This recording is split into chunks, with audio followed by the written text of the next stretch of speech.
think that since you like decided to follow God, didn't you think in that moment that you had to let go of music? I did. I felt strongly that I had to let it go because prior to me making that full submission and commitment, I was rapping about whatever I was doing. I was in the street and I was part of little cliques and, gangs and things like that. And I felt like, you know what, whatever we were rapping about, that was real. And I couldn't step into Christianity and keep rapping because it wouldn't be the same. And to be honest with you, I thought that Christian hip hop, at least what I heard, I thought it was I thought it was trash. I thought it wasn't. I thought it was weak, and I didn't hear anyone that really like, oh wow, that sounds sweet.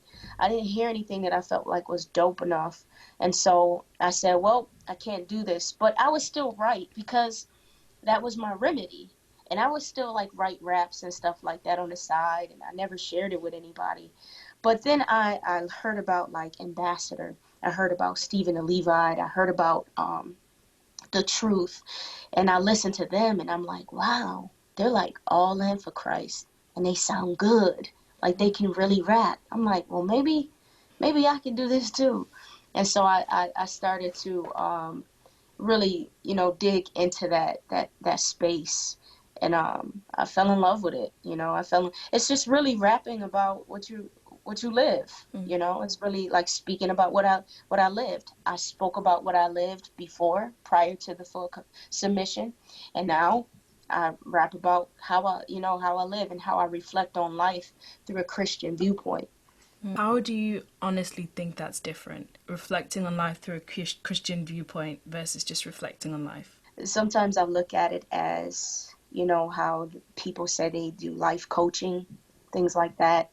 I look at the Bible as like a life coach, especially in Proverbs, Psalms, even James. I feel like James deals with a lot of Christian, like how to live out Christianity. And I feel like it's good for you. Like it really does you good to invest time, energy, and effort to read like just practical views, like listen before you speak, slow to speak, quick to listen, those types of things, going through tribulation, but tribulation worketh patience. Really looking at life and like, wow, this is true. This is a fact. And leaning on those scriptures allowed me to be a better me. So when I'm reflecting on life, like prior to me submitting to Christ and rapping about the world, the way that I live life, whatever standard that was. So if my standard was, if I don't have any money, I'm going to go steal something. And like, yo, I need money, so I'm going to go do what I need to do in order to get it. That's my standard. That's what I'm living by. That I'm applying whatever I feel is the standard or is the truth, right? If I knew someone did something to someone, but whoever did it, that's my homie, I'm not snitching because that's my standard and that's the rule that I'm living by. And so if I rapped about it, that's what you heard. Somebody say something about me, I'm going to go do whatever I got to do. You're not going to talk about my clique because my clique is strong and yours is not. And if you say anything other than that, then I'm going to come do X, Y, and Z. That's the standard. That's the rule that I live by. So that's the viewpoint. And my reflection on life in that space was that. But over here, in a Christian viewpoint or a godly viewpoint, I don't live by that standard. I live by a godly standard. I live by a biblical standard. So my reflection on life is, if somebody did something against me, who am I? What are my values? What are my beliefs? Do I have to do the same to them? No, I'm going to love you. It's not going to feel good either to watch other people speak against me or hate on me or whatever the case is. It's not going to feel good to go through different things in life and feel broken sometimes. But I know that those are my standards, that I'm going to go through things, but I'm going to push and persevere through it. and I'm going to build myself up, and then I can help other people. Now that is my standard.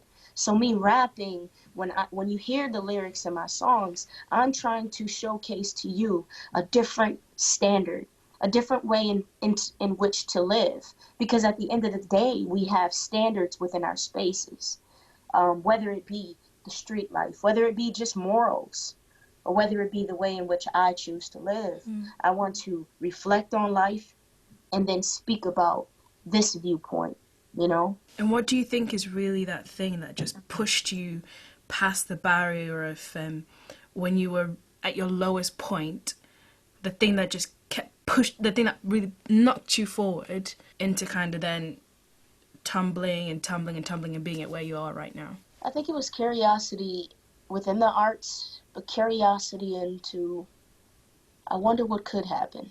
I'd say earlier this year, my adoptive mother, she's been like really cleaning up her house, and it's kind of sad because she's going to be 87 on the 26th of this month. I'm watching her kind of cleaning her house and getting rid of things. You know, I think it's a way of her coping through and kind of getting prepared for something. But nonetheless, throughout her cleaning up, she's came across a lot of paperwork, and she gave me a bag full of paperwork, and that's where I learned about being labeled emotionally, or diagnosed as emotionally handicapped. I read in those papers how we were found. We were found hungry. We were found dirty. Our mother left us with an acquaintance, it said, and when they found her, she was in a holding center, and she said that she was trying to find money in order to support her habit. Also with those papers, I found a letter, and it was a letter that I wrote when I was a teenager. There was a portion in that letter that said, I don't see what the purpose is of me living, but I feel like if I keep living, maybe I'll find out what it is. I wrote that as a teenager. Maybe not those words specifically, but it was along the lines of, I'm not sure what my purpose is, but I think one day I'll find out. In that moment, as a teen, I didn't understand why I was there, but I felt like, I wonder what it is. And so I'll keep living, because clearly I tried suicide, but it didn't work. So I felt like, well, let's just see what happens. And so I clung on to music. I clung on to arts. I clung on to photography, film. I clung on to those things, and I allowed that to guide me through.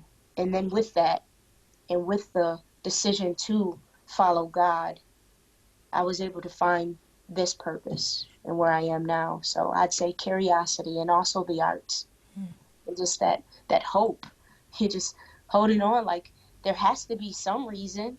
I don't know what it is, and I'm not happy, and it doesn't feel good right now, but I'm still breathing, so it has to be some reason.